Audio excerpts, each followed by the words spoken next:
레바논아, 내 문을 열고 불이 내 백향목을 사르게 하라.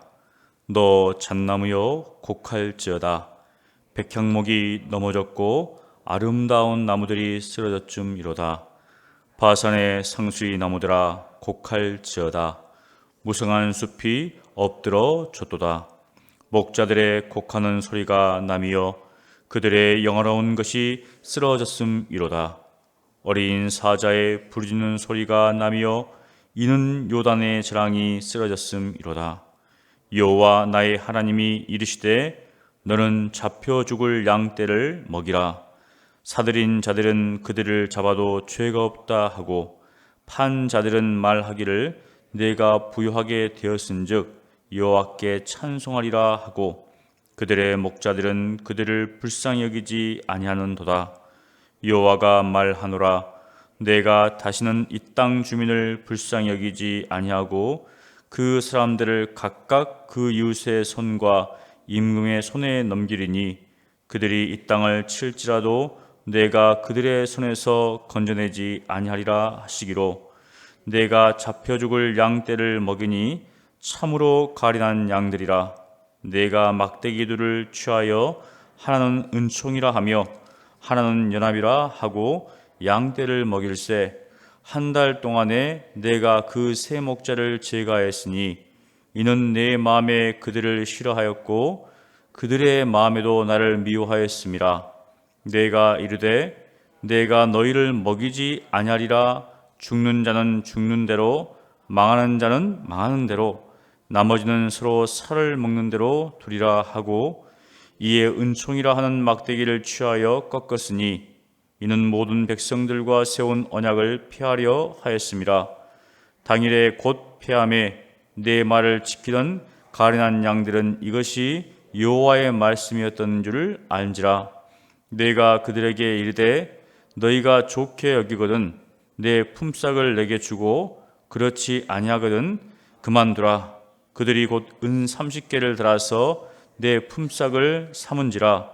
여호와께서 내게 이르시되 그들이 나를 헤아린 바 그 삭슬 토기장에게 던지라 하시기로 내가 곧 그 은 30개를 여호와의 전에서 토기장에게 던지고 내가 또 연합이라 하는 둘째 막대기를 꺾었으니 이는 유다와 이스라엘 형제의 의리를 끊으려 함이었느니라.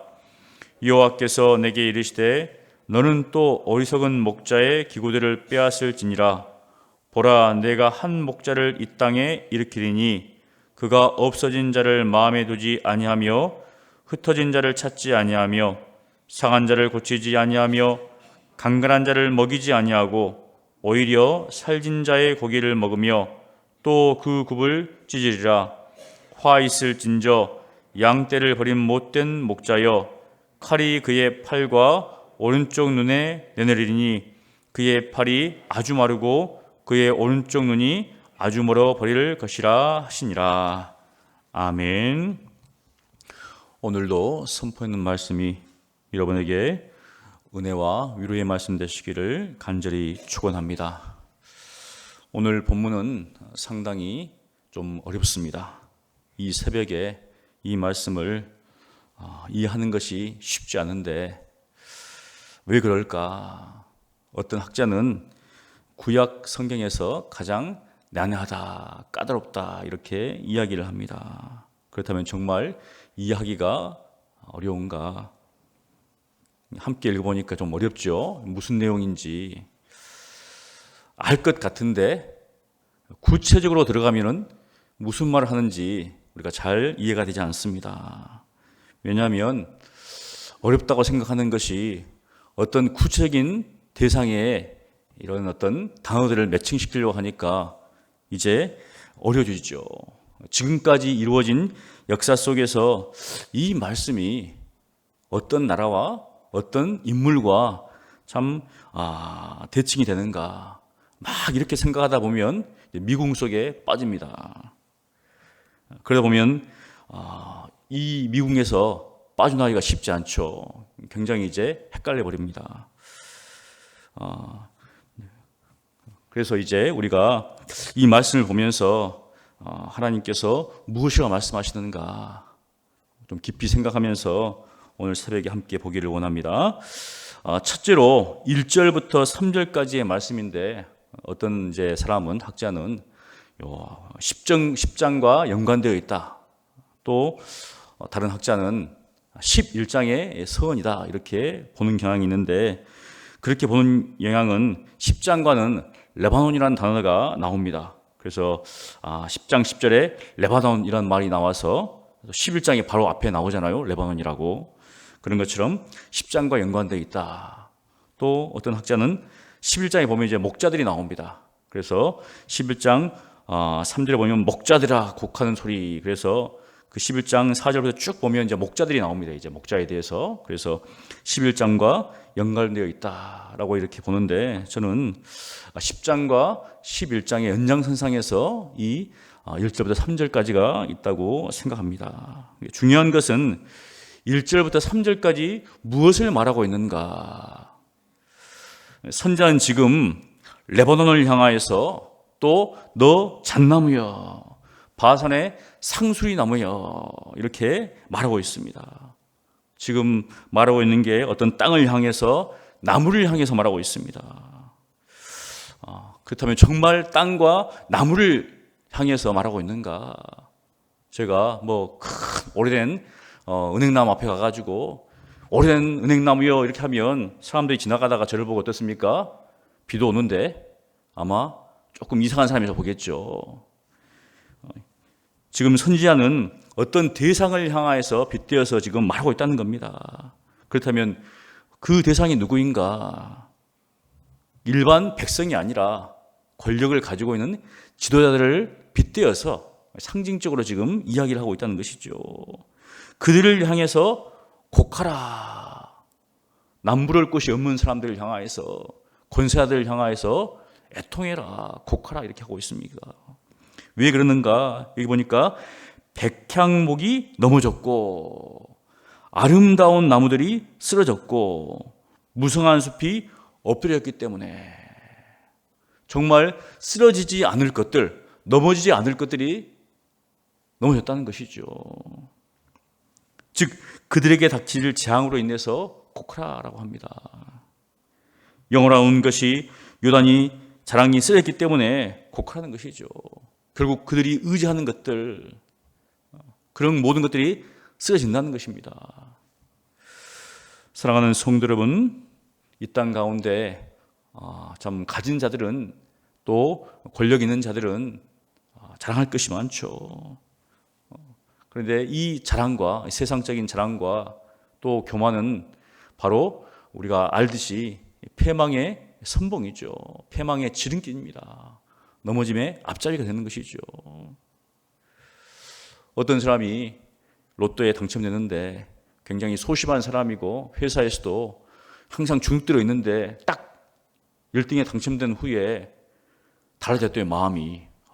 상사가 책망을 해도 그런갑다. 왜? 통장에 돈이 있으니까.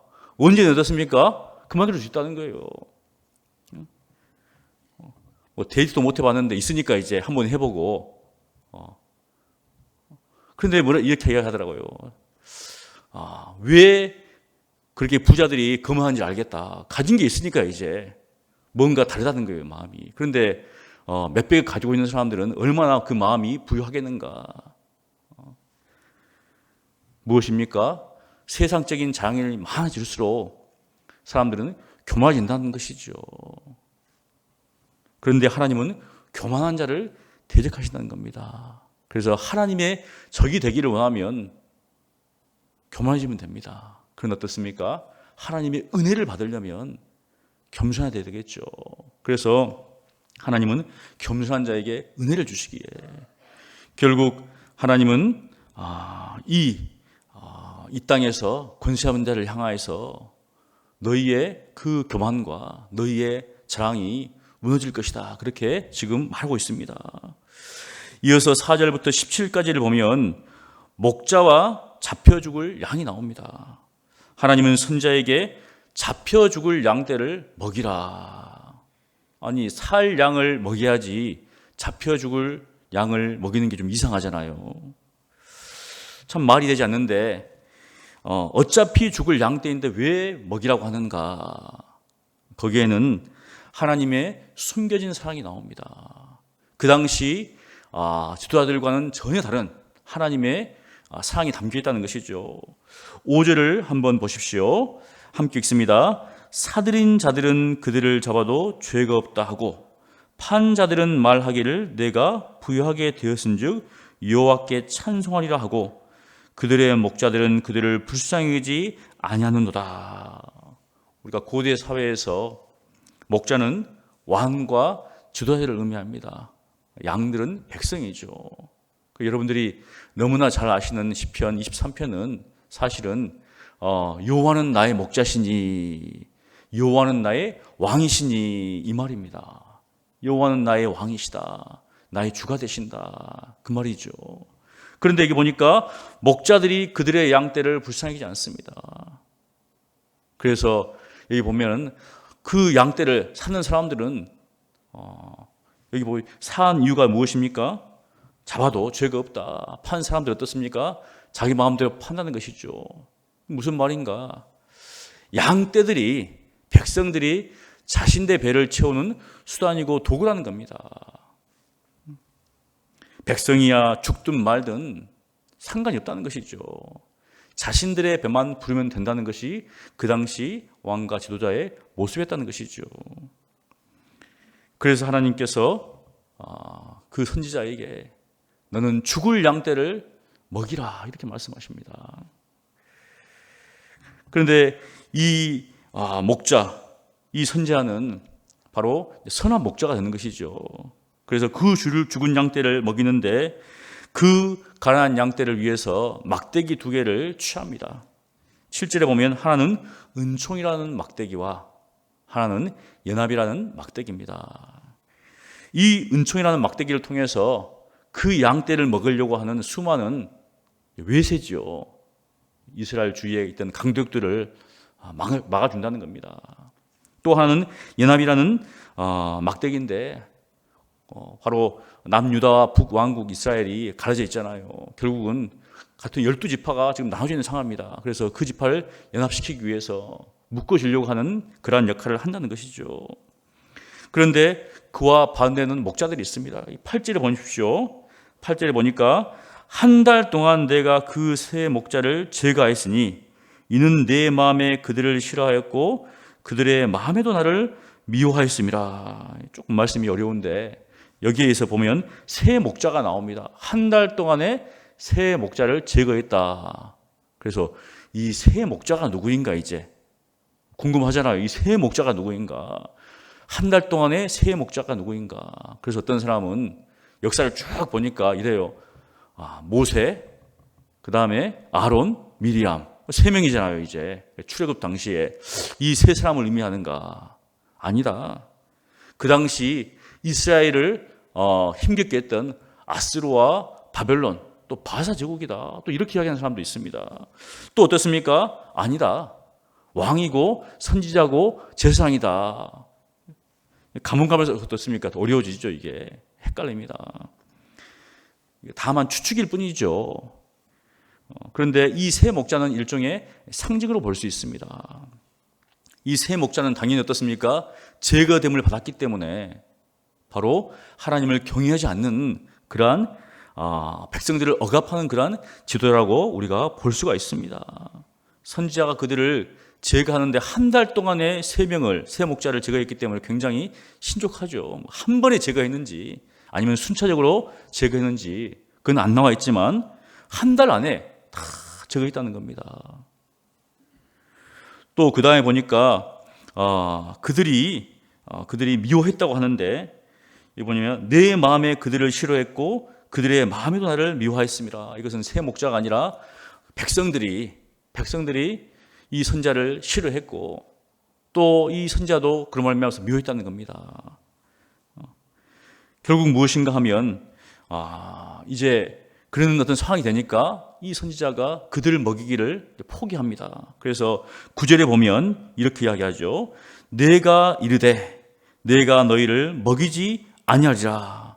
죽는 자는 죽는 대로 망하는 자는 망하는 대로 나머지는 서로 살을 먹는 대로 두리라 하고, 그들이 죽어도, 그들이 망해도, 그들이 서로 싸워도 돌봐주지 않겠다는 겁니다.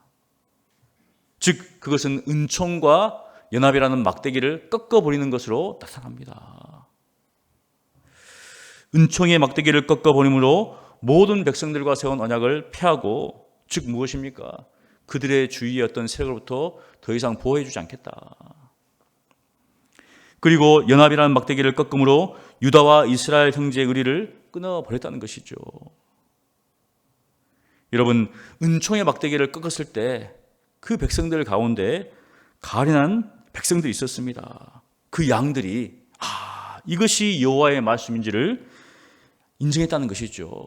그 백성들 중에서도 그 가련한 양들이 있어서 하나님을 경외했던 그런 백성에 있어서 하나님의 말씀대로 이것이 이루어졌구나 인정하는 사람들이 있었다는 것이죠.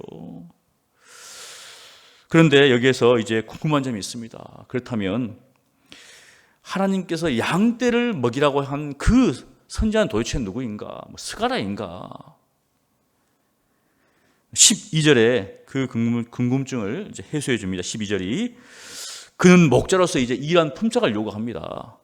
품삯을 내놔라 이렇게 이야기를 갑자기 해요. 그러니까 그들이 그 값으로 은 30개를 달아서 줍니다. 모세의 법에 은 30개는 종 한 사람의 가격입니다. 출애굽기 21장 32절에 보면 소가 만일 남종이나 여종을 받으면 소 임자가 은 30세겔을 그의 상전에게 줄 것이요 소는 돌로 쳐서 죽일지니라. 그들이 은 30개를 이제 정해서 목자에게 주지요. 그런데 하나님께서 이렇게 명령하십니다. 13절에 우리 함께 읽습니다.